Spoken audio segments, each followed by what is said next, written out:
ese ufite ubucuruzi cyangwa iduka ushaka ko bizajya bigaragara kuri Google ndetse no muri Google Map.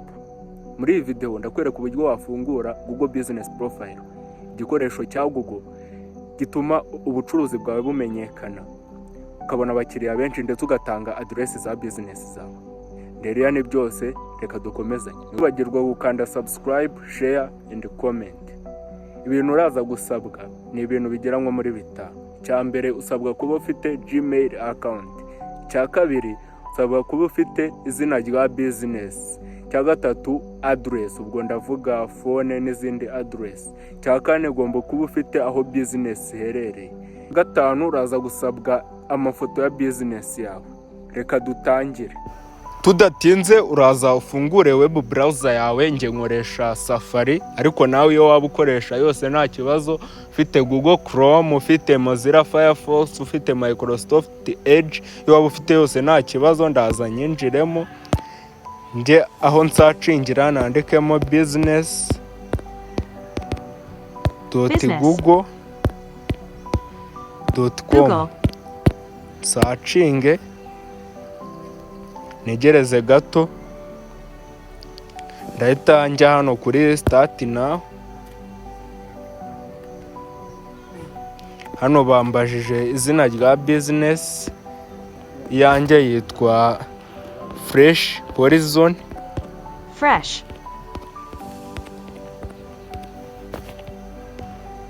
Then bambajije business category, yanjye ikora ibintu bijyanye na accounting, ubwo nawe washyiramo category bitewe n'icyo business yawe ikora. Ubwo ndasearching accounting, yes, hano kuri accounting firm, then njye kuri next.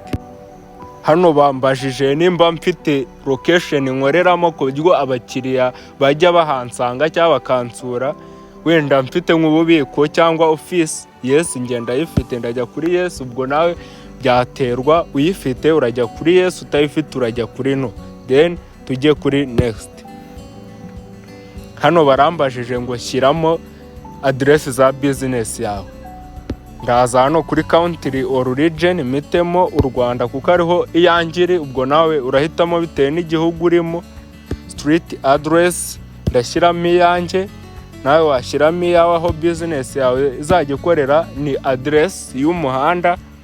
Then bambajije city, umujyi, ndashyiramo aho business yanjye zaba ikorera, then njye kuri next. Hano barambajije ngo ni hehe nkorera, ndakoresha aka kantu k'umutuku nka dragging.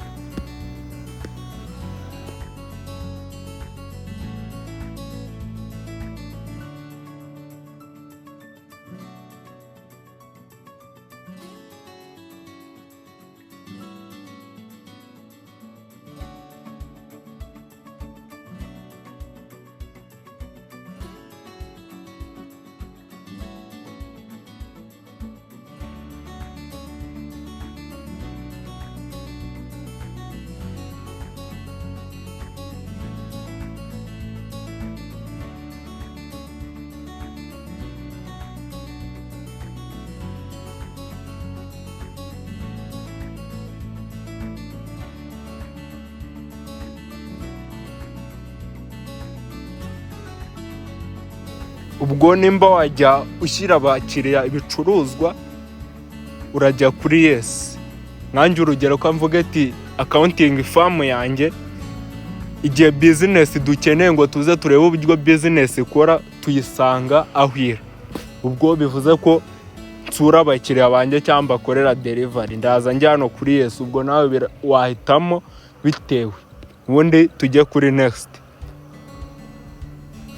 Jije tuti dushyiremo ahantu business yacu ikorera delivery. Urugero ngiye kuvuga ko delivery nayikorera mu karere ka Kicukiro.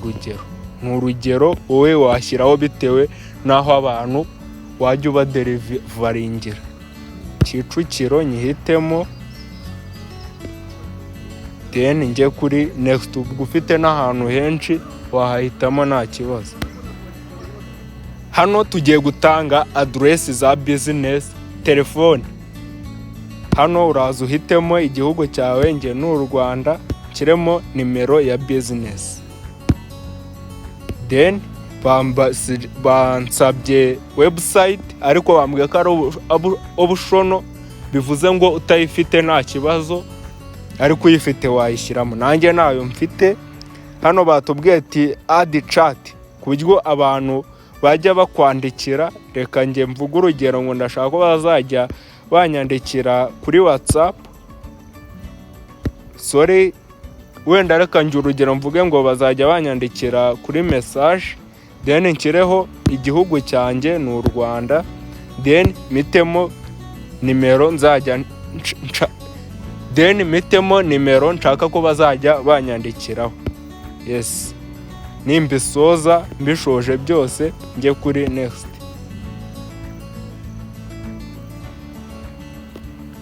Hano baratubajije ngo dushaka kujya twakira amakuru avuye kuri Google cyangwa inama se zijyanye na business yacu ziturutse kuri Google. Yes, nge ndajya kuri yes, ubundi njye kuri next. Dutegereze gato cyane.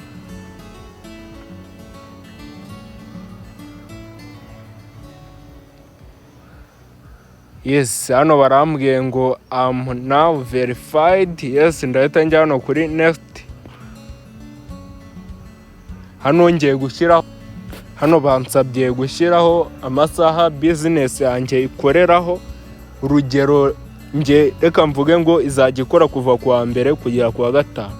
Monday, Tuesday, Wednesday, Thursday na Friday. Iyo hano ushatse ushyiraho, kandi hano mba mfite ubundi buryo nshobora kuvuga ati wenda ku wa gatanu ubwo mfungura saa 11 urugero, saa 12 wenda urugero nkafunga saa 11 urugero.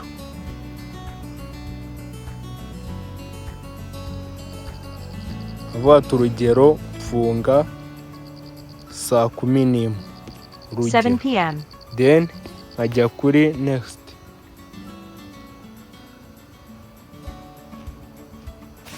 Guhitamo ni kuva ku wa mbere kujya ku wa kane nkora amasaha 28, ariko byagera ku wa gatanu nkakora wenda amasaha 5 yonyine, cyangwa wenda nkakora kuva saa 12 kugera saa 1 nk'uko mubona nabishyizemo, then nkajya kuri next.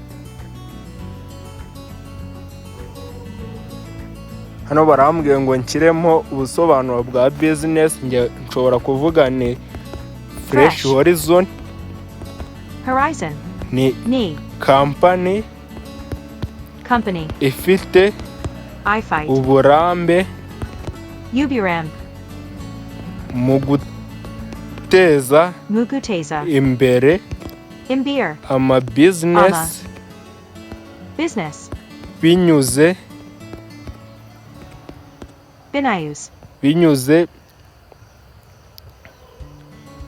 mu nama ndetse n'uburambe mu nama bagira ama business.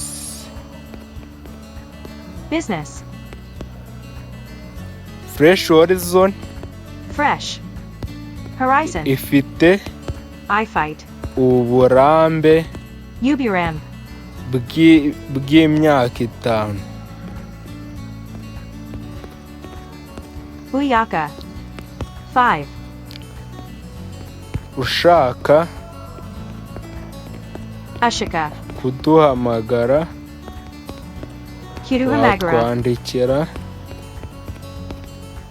watwandikira email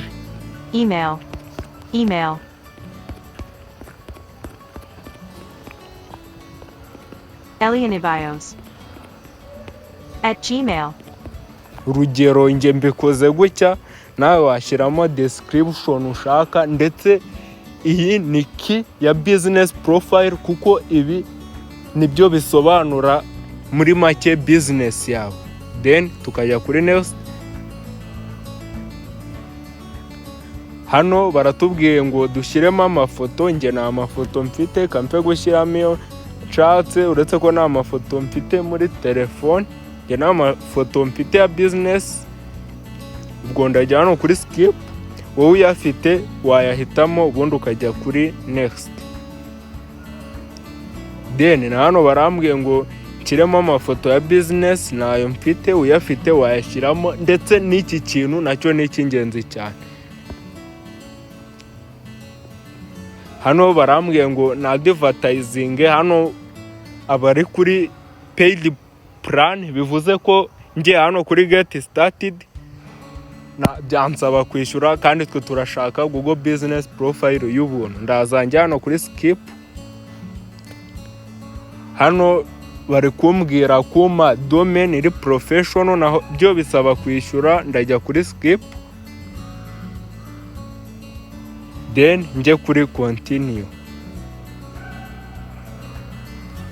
Ahangaha Google business profile iba yarangiye.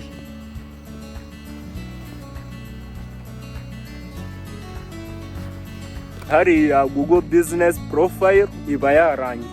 Ikiba gisigaye ni ukutegereza Google ikayiverifyinga, ubundi wajya uyisacinga ukayibona muri Google result. Ariko ikindi ugomba kujya uyisura ndetse ukanayeditinga. Tuvuge product ukazifata amafoto ukazishyiraho. Tuvuge business, haba ikintu runaka ushobora gukora post kuri iyo Google business profile, then ukayipostinga ukavuga ibintu byinshi byagiye bibera muri business biri bukurura abakiriya. Ushobora urugero gushyiraho indi email, tuvuge indi yagize ikibazo, ndetse muri make bivuze ko ugomba kujya uyisura ukahora uhindura, kuko business nayo ibigenda ihindura. Nugira ikibazo cyo kuyicreatinga umamagare kuri 0794998025 cyangwa unyandikire kuri elianbyose@gmail.com nyigukorere. Niwibagirwa kumfollowinga, niwe and like. Ndabakunda cyane.